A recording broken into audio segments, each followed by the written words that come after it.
네, 오늘 적은 인원인데 할렐루야를 이렇게 완벽하게 지금 너무 울려서 누가 좀 가서 봐주세요. 다른 건 다 막아주시고 1번만 제 것만 열어놓으세요. 적은 인원이 완벽하게 소화하셨어요. 정말 성탄절에 은혜로운 찬양이었습니다. 우리 시원성가대 수준이 엄청나다는 걸 아마 아시는 분은 아실 거예요. 네, 감사드립니다. 오늘 성탄절을 맞아서 예수님이 어떤 분이시고 어떻게 오셨는가 하는 것을 여러분께 말씀을 드리겠습니다. 죄인은 우리가 하나님을 만난다는 것은 상상할 수 없는 일입니다. 하나님은 너무 거룩하시고 우리는 죄인입니다. 그래서 죄인이 하나님을 만난다. 구약 성경에는요, 곧 죽음이었습니다. 제가 신경이 많이 쓰여요. 울려가지고 조금만 좀 조절해 주세요.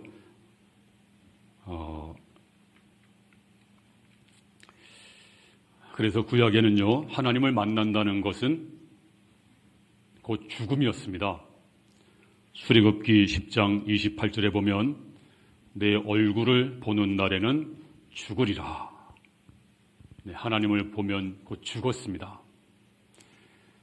이사야가 하나님의 성전에서 기도하다가 하나님을 배웠습니다. 그의 첫마디가 뭔지 아세요? 이사야 6장 5절에 보니까 화로다 나여 망하게 되었도다. 이 말씀은 나는 죽었다. 어떻게 내가 죄인이 하나님을 만났던고 한탄하는 내용입니다. 죄인이 하나님을 감히 만날 수 없습니다. 또 하나님도 만나주진 않습니다.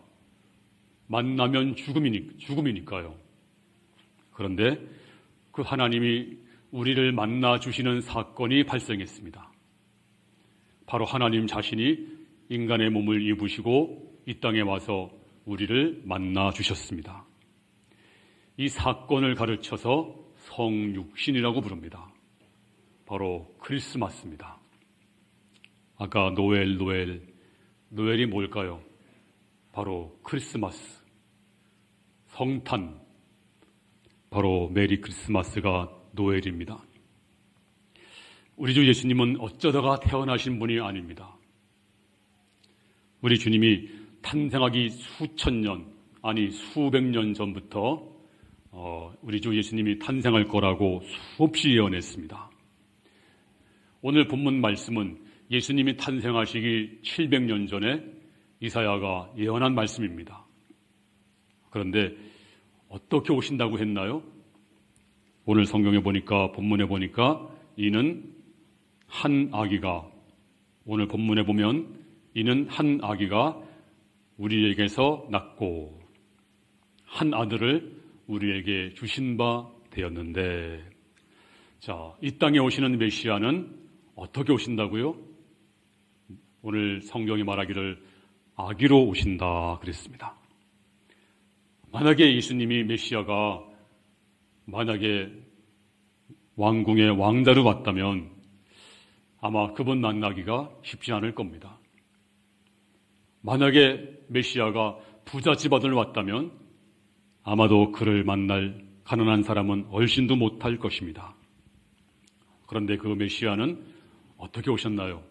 가장 낮은 곳으로 천하게 오셨습니다.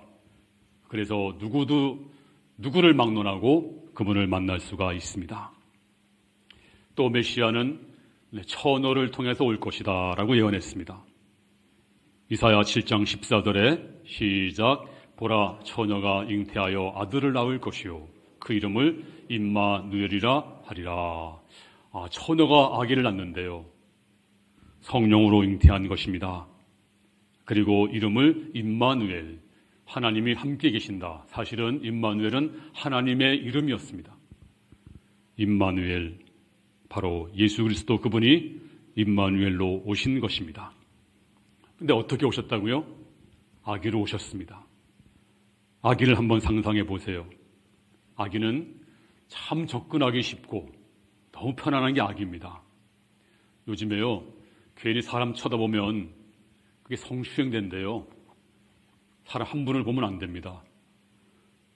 함부로 쳐다봤다가는 또 싫어합니다, 사람들이. 그런데 아기는 어때요?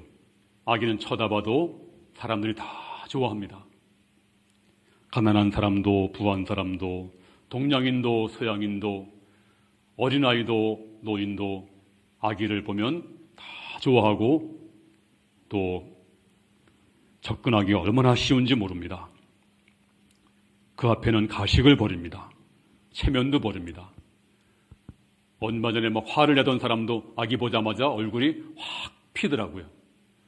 점잖은 노인도 아기 보면 어린아이처럼 얼굴이 변합니다. 그런데 그 아기에게 우리는 어떻게 갈 수 있습니까? 고민할 거 없어요.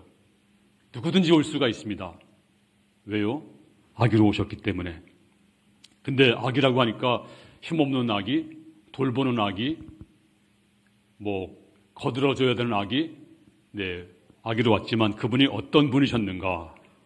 오늘 성경이 말씀하시기를 그분은 전능하신 하나님이시다라고 했습니다. 오늘 본문에 보면 전능하신 하나님이라, 영존하시는 아버지라. 그렇습니다. 예수님은 아기로 왔지만 힘없는 아기가 아니었습니다. 그분은 정사를 메고 이 땅에 오셨다. 정사가 뭘까요? 보이는 세계, 안 보이는 세계, 세상 모든 역사를 전부 주관하시는 분으로 이 땅에 오신 것이다. 그리고 영원 전부터 계셨고 영원까지 계실 영광스러운 영원 자존자, 그분이 바로 예수님, 바로 메시아가 되시는 것입니다. 사도 요한이 밤모섬에서 잠깐 동안 주님을 봤어요. 근데 전에 보던 주님이 아니었습니다. 너무너무 영광스러워서 성경이 말하기를 죽은 자같이 되었다. 그리고 하늘이 열리면서 하늘에서 우리 주님의 모습을 또 잠깐 봤어요. 거기 보니까 천군 천사가 우리 주 예수님을 찬송하고 있습니다. 요한계시록 5장 11절 시작. 천사가 음성이 있으니 그 수가 만만이요 천천이라. 그 음성으로 가로되 죽임을 당하신 어린 양이 능력과 부와 지혜와 힘과 존귀와 영광과 찬송을 받으시기에 합당하도다. 여기 지금 성가대가 한 20명이 찬양하는 것도 이렇게 아름다운데 천사가 만만이요 천천이라 하늘을 수놓으면서 주 예수님을 향해서 죽임을 당하신 어린 양이 능력과 부와 지혜와 힘과 존귀와 영광과 찬송을 받으시기 합당하도다. 얼마나 아름다웠을까요? 우리 주님은 바로 그런 분이었습니다. 근데 그분이 아기로 오신 것입니다. 요한복음 1장 14절에 말씀이 육신이 되어 우리 가운데 거하시매. 바로 그분이 이 땅에 오신 것입니다. 그분은 어떤 분이었나요? 영원하신 하나님, 전능한 하나님이었습니다. 인간의 정사를 짊어지시고 지금도 주관하시는 분이십니다. 그분이 이 땅에 오신 것입니다. 두 번째는 그 예수님이 어떤 분이셨나요? 오늘 본문에 그 이름은 기묘자라 모사라 전능하신 하나님이라. 그분은 기묘자로 불리워질 것이다 그랬습니다. 기묘자, 기묘가 뜻이 뭘까요? 잘 안 쓰는 단어죠. 기묘하다 이렇게 쓰기도 하지만 여기서 기묘하다 이 말을 원문에 보면, 특별히 영어 성경에 보면 간단해요. 원더풀입니다. 놀랍다, 놀라우신 분입니다. 그의 탄생이 얼마나 기묘한지, 얼마나 놀라운지 마리아가 깜짝 놀랐어요. 안소는 남자를 가까이 한 일이 없는데 어떻게 그런 일이? 하지만 성령이 너를 덮으시리니 네가 성령으로 잉태할 것이다. 우리 주님은 놀랍게도 놀랍게 오셨습니다. 뿐만 아니라 그분의 말씀은 놀라웠습니다. 마태복음 7장 28절에 보니까 예수께서 이 말씀을 마치심에 무리들이 그 가르치심에 놀래니, 주의 말씀은요, 놀라웠습니다. 하늘의 음성이었습니다. 권세 있는 말씀이었습니다. 이 말씀 듣는 자 영원히 거듭납니다. 새로운 생명으로 태어납니다. 놀라운 말씀이었습니다. 그리고 그 십자가 죽음도 엄청 놀라웠습니다. 십자가에서 고통당할 때 하늘이 캄캄해졌습니다. 그가 외칠 때 내 하나님 어찌해서 나를 버리셨나이까 외칠 때 전혀 상관없는 저 건너편에 있는 하나님의 성전의 휘장이 쫙 찢어졌습니다. 하나님께 나아갈 길이 열린 것입니다. 뿐만 아니라 그의 부활은 얼마나 놀라워요. 사망, 죽음, 권세 다 이기시고 깨뜨리시고 부활하신 것입니다. 진짜 놀랄 일이 뭘까요? 어떤 날 정적을 깨뜨리고 주님께서 천사당의 나팔소리와 함께 이 땅에 재림하실 것입니다. 안 믿는 사람들은 놀라 자빠질 것입니다. 이걸로 끝나나요? 이 주님께서는 심판주가 되어서 세상을 심판할 것입니다. 그래서 성경에 보면 그 주님 만나서 놀랍게 변화된 사람이 가득합니다. 또 역사에도 그 주님 만나서 변화된 사람들이 얼마나 많은지 모릅니다. 지금도 주님 만나면 놀라워집니다. 그 주님은 기묘하신 분입니다. 오늘 성탄절을 말아서 놀라운 그분을 다 만나서 기묘한 주님의 축복을 받기를 주님의 이름으로 축원합니다. 또 그분은 어떤 분이신가요? 아기로우신 예수님은 전능자 하나님이시고 기묘자이시고 그 다음에 모사. 우리가 저 사람 모사 꿈이네? 그러면 무슨 부정적인 쪽으로 들려요. 저 사람 모사꾼이야. 그러면 별로 안 좋아요. 근데 이 모사는 원어에 보니까 상담자입니다. 카운슬러. 상담자. 요즘에 이태원 참사로 인해서 많은 참여했던 사람들 또 거기에 관여된 사람들이 마음의 상처를 많이 입었습니다. 그래서 상담을 받으라 이렇게 유도하고 있습니다. 아까운 한 생명이 그만 그걸 이기지 못해서 세상을 떠나신 분도 있습니다. 안타까운 일입니다. 상담이 필요합니다. 지금 상담이 필요한 시대입니다. 그런데 상담자는 상담만 해줄 뿐입니다. 그리고 정해진 시간에 상담만 해주고 그걸로 끝납니다. 그렇더라도 그 상담은 상당한 효과가 있습니다. 상담은 큰 유익이 있습니다. 그런데 오늘 모사 되신 예수님, 상담자 되신 예수님은 어떤 분이십니까? 내 고통의 문제를 정확히 아시는 분입니다. 그리고 내 상태를 정확히 아시고 여기서 끝나는 것이 아니라 나와 함께 공감하고 또 나를 도와줄 분이십니다. 나를 고치실 분이십니다. 자, 히브리서 4장 15절 시작.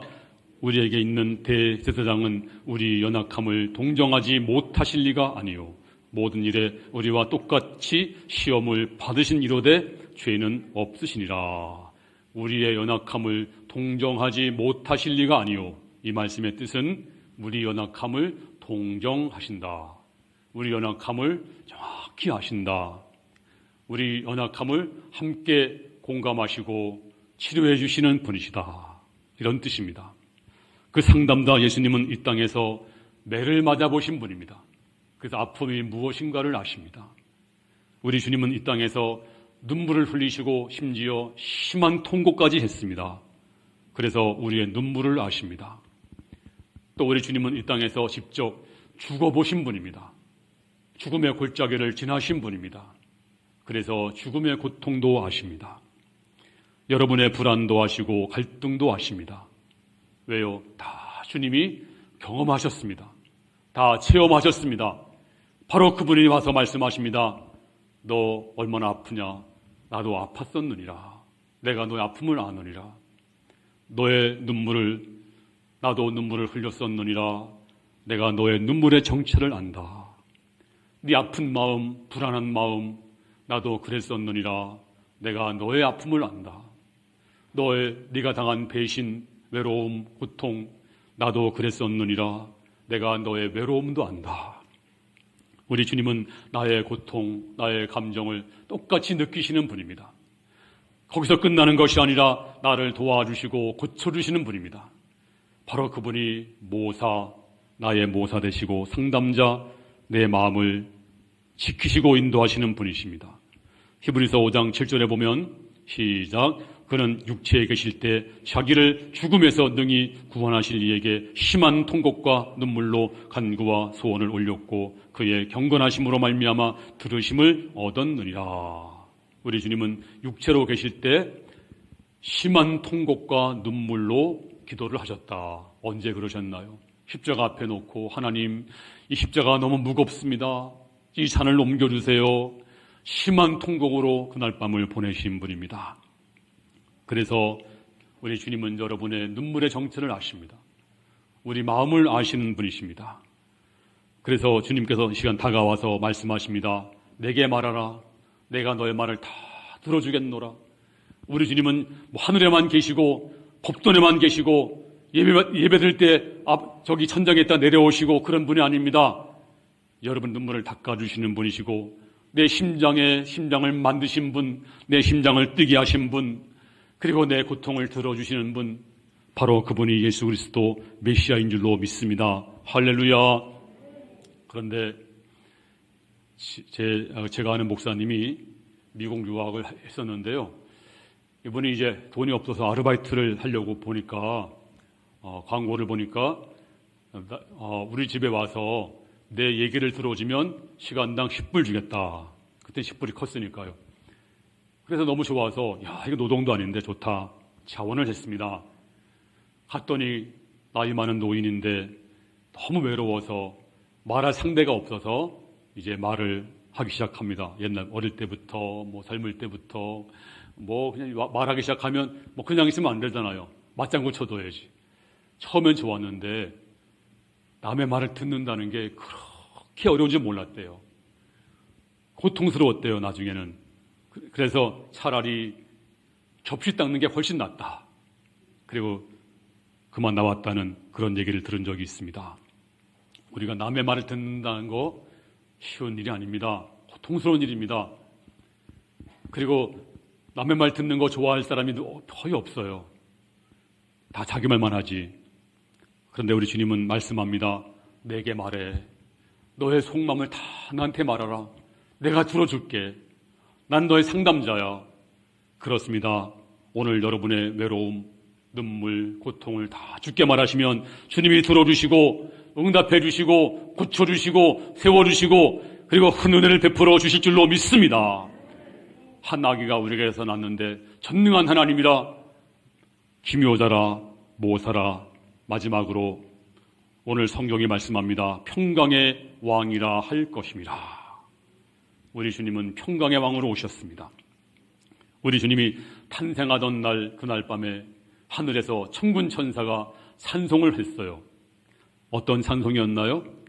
누가복음 2장 13절에 호련히 수많은 천군이 그 천사와 함께 하나님을 찬송하여 이르되 14절 시작 지극히 높은 곳에서는 하나님께 영광이요 땅에서는 하나님이 기뻐하신 사람들 중에 평화로다. 천군 천사가 찬송을 쏟아놨습니다. 하나님께 영광, 땅에서는 기뻐하심을 입은 사람들 중에 평화, 하나님께 영광, 땅은 평화. 그래서 주님이 왜 오셨나요? 평화를 주시려고 오셨습니다. 주님이 오심으로 말미암아서 참 평화가 시작되었습니다. 여러분이 부를 거예요. 아니 목사님, 주님 오신 다음에 뭔 평화가 왔습니까? 전쟁이 끝났나요? 아니면 사람들이 무슨 갈등이 끝났나요? 싸움이 끝났나요? 하나 달라진 게 없는데요. 네, 우리 주님이 주신 평화는 그런 평안이 아닙니다. 우리 주님이 주신 평화는 완전한 평화, 영원한 평화입니다. 아담과 하와가 범죄한 다음에 이제 쫓겨났습니다. 그리고 우리는 영이 죽었습니다. 이제 하나님과 원수가 되었습니다. 이제 하나님은 여러분을 구원할 수 없습니다. 하나님은 죄인을 만날 수가 없습니다. 죄인이 하나님 만나면 곧 죽음입니다. 이사야 59장 1절에 여호와의 손이 짧아 구원하지 못하심도 아니요 귀가 둔하여 듣지 못하심도 아니라. 하나님이 손이 짧아서 구원해 주지 못하는 게 아닙니다. 하나님이 귀가 어두워서 여러분을 소리를 듣지 못하는 것도 아닙니다. 하나님이 우리를 왜 구원하지 못할까요? 그 다음 구절에 보면 이렇게 말씀하고 있습니다. 시작. 오직 너희 죄악이 너희와 너희 하나님 사이를 갈라놓았고 너희 죄가 그 얼굴을 가리워서 너희에게서 듣지 않으시게 함이니. 그렇습니다. 우리의 죄악이 하나님과 우리 사이를 갈라놓았습니다. 그래서 하나님과 우리 사이는 큰 구렁텅이가 생겼습니다. 큰 계곡이 생겼습니다. 그래서 하나님께 갈 수도 없고 올 수도 없습니다. 그런데 성탄절에 예수님이 이 땅에 오셔서 구원의 다리를 만들어 주었습니다. 그 구원의 다리가 뭘까요? 바로 십자가입니다. 성탄절은 바로 주님이 십자가를 지시러 오신 날이 바로 성탄절입니다. 그래서 우리가 구원의 다리를 건너가서 하나님을 만나서 하나님과 화목하게 되었습니다. 하나님과 평화가 시작되었습니다. 이게 완전한 평화입니다. 이게 절대적인 평화입니다. 이 평화는 로마서 5장 10절에 보면 시작. 곧 우리가 원수 되었을 때 그 아들이 죽으심으로 말미암아 하나님과 화목하게 되었은즉 화목하게 된 자로서는 더욱 그의 살으심으로 말미암아 구원을 받을 것이니라. 할렐루야. 우리가 하나님과 원수 되었는데 주님께서 십자가 다리를 만들어 주시고 건너게 하시고 하나님과 만나서 하나님과 원수가 되었지만 다시 화목하게 되었습니다. 하나님과 평화가 시작되었습니다. 바로 이것이 주님이 오신 목적입니다. 하나님께 영광이요 땅에서는 사람들 중에 평화로다. 이 평화를 만들기 위해서 주님이 오신 줄로 믿습니다. 그래서 우리에게는 영원한 평화, 완전한 평화가 있게 되었습니다. 그리고 나서 하나님은 저와 여러분에게 또 어떤 평화를 주시나요? 바로 마음의 평화를 주십니다. 내적인 평화를 주십니다. 자, 우리가 이제 구원의 다리를 건너서 하나님과 화목하게 되어 이제 평화를 얻었습니다. 그런데 지금 우리 육신은 온상에 들어가 있는 게 아니에요. 죄악된 세상에서 불신자와 똑같이 근심하며 걱정하며 또 건강 문제, 가정 문제, 돈 문제, 취업 문제, 사업 문제 다 걱정과 근심 속에 살고 있습니다. 그래서 우리는 이제 평화 없이 갈등하고 있어요. 자, 그럼 우리가 어떻게 평화를 누릴 수가 있습니까? 저와 불신자와 우리가 다를 게 뭐가 있을까요? 근데 놀랍게도 우리 주님이 우리에게 평안을 주었습니다. 자, 요한복음 14장 27절에 시작. 평안을 너희에게 끼치노니 곧 나의 평안을 너희에게 주노라. 내가 너희에게 주는 것은 세상이 주는 것과 같지 아니하니라. 너희는 마음에 근심하지도 말고 두려워하지도 말라. 우리 하나님은 저와 여러분에게 이 근심 많은 세상, 문제 많은 세상, 평화 없는 세상에서 주께서 말씀하십니다. 내가 너에게 평안을 끼친다. 곧 나의 평안을 너희에게 주노니. 주님이 주시는 평안, 오늘도 주님께서 평안을 주신다고 약속했습니다. 이 평안을 다 누리시기를 주 이름으로 축원합니다. 이 평안을 다 받기를 바랍니다. 근데 이 평안은 어떻게 오는 평안일까요? 주님이 바로 십자가 지시기 전에 이 말씀을 하신 거예요. 지금 주님이 얼마나 불안하겠습니까? 하지만 평안했습니다. 왜요?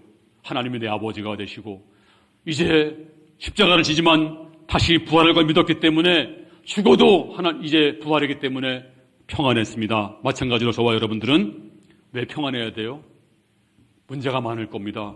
어떤 문제 때문에 너무 문제가 커서 감당하지 못할 수가 있습니다. 하지만 걱정하지 마세요. 저와 여러분들은 죽어도 천국인 줄로 믿습니다. 우리 보장되어 있습니다. 하나님이 내 아버지가 되시고 다 하나님 손안에 있는데 세상 문제 별거 아닙니다. 세상 문제는요, 과거, 현재, 미래 사실은요, 시간과 시간의 연결이에요. 현재, 지금 순간순간 연결된 게 우리 인생입니다. 과거, 미래 끌어다가 염려하지 마세요. 지금 이 순간 내가 믿음으로 살면 됩니다. 믿음으로 고백하면 됩니다. 문제가 아무리 큰다고 할지라도 주님이 나와 함께 계십니다. 주님이 나와 함께 하심으로 말미암아서 내가 이길 수가 있습니다. 담대하게 믿음을 고백하면 이제 여러분에게 평안이 임할 줄로 믿습니다. 세상에 무슨 파도가 없어서 우리가 평안을 누리나요? 문제가 없어서 그러나요? 이런 그림이 있습니다. 막 폭탄이 나르고 총탄이 터지고 피난 행렬에 이제 사람들이 아우성치고 있습니다. 그런데 어느 여인 등에 어린아이가 엎혀서 새근새근 잠을 자고 있습니다. 폭탄 소리가 들려옵니다. 근데 아이는 잠을 자요. 그 그림 이름이 평화입니다. 어떻게 평안할 수 있어요? 엄마 등에서 평안을 누리고 있습니다. 바람은 불 것입니다. 폭탄이 날을 것입니다. 물결이 흉흉할 것입니다. 문제가 많을 것입니다. 근데 우리는 어떻게 평안을 누립니까? 내가 너에게 평안을 끼치노니 나의 평안을 너에게 주노라. 하나님이 내 아버지인데, 내가 하나님 손안에 있는데, 내가 죽어도 천국인데 왜 불안하십니까? 이제 그렇게 믿음 가진 자에게 주님께서 이제 놀라운 평안을 주실 줄로 믿습니다. 그래서 우리 성경, 우리 찬송에 보면 찬송가 작사한 사람이 이런 찬양을 했습니다. 내 영혼의 그 귀 깊은 데서 맑은 가락이 울려나네. 영혼의 깊은 데서 어떻게 맑은 가락이 울려날까요? 하늘 곡조가 언제나 흘러나와 내 영혼을 고이 싸네. 이건 절대적인 평안입니다. 놀라운 평안입니다. 내 마음속에 솟아난 이 평안은 깊이 묻힌 보배로다. 나의 보화를 캐내어 가져갈 자 그 누구랴 안심일세. 이 평화가 여러분에게 충만히 임하시기를 주의 이름으로 축원합니다. 그리고 평안을 누리는 삶을 사시기 바랍니다. 이제 모든 성도들이 하나님께 영광이요, 하나님 감사합니다, 주님이 기뻐하시는 일을 할 수 있는 모든 성도 될 수 있기를 주님의 이름으로 축원합니다.